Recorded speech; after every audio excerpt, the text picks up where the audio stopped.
It's Mario, your trainer from Lodestone Athletics, and let's get into the video.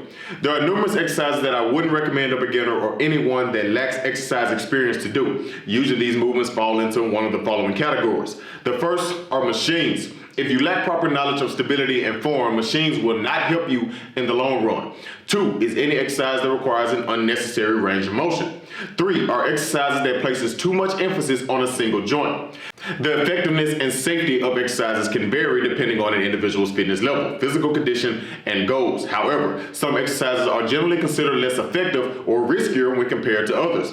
Here are 5 exercises that are often considered among the worst. Number 1 is behind the neck lat pull downs.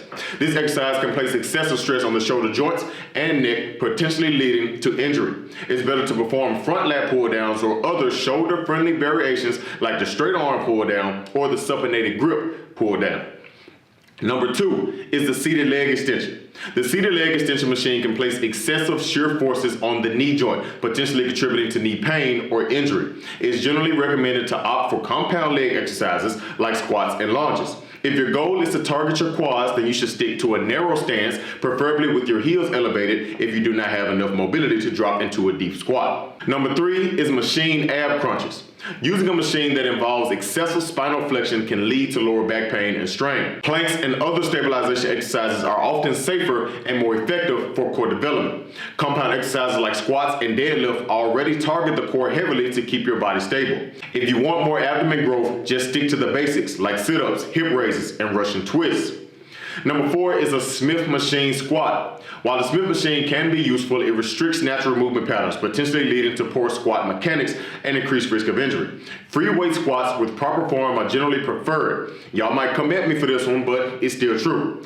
There are many different types, but there is one in particular that I despise. That is the angled Smith machine. The one that has the slanted bar is unnatural and should only be used once you've mastered the proper squat.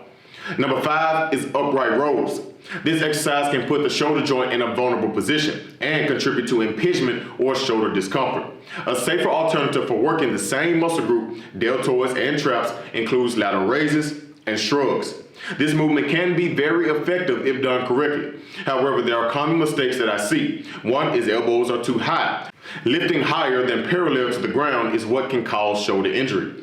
2 is you're lifting too heavy. Lifting too heavy requires momentum. This can either take the focus away from your shoulders or put too much stress on your shoulders. 3 is your torso is not upright. The key to proper form is to isolate the shoulder and upper back as much as possible. Keep your torso straight with your core engaged. It's essential to prioritize exercises that align with your goals, suit your fitness level, and can be performed with proper form to reduce the risk of injury. Additionally, consulting with a fitness professional or personal trainer can help you choose exercises that best meet your specific needs and ensure safe and effective workouts. Hope you learned something. Stand out, be different.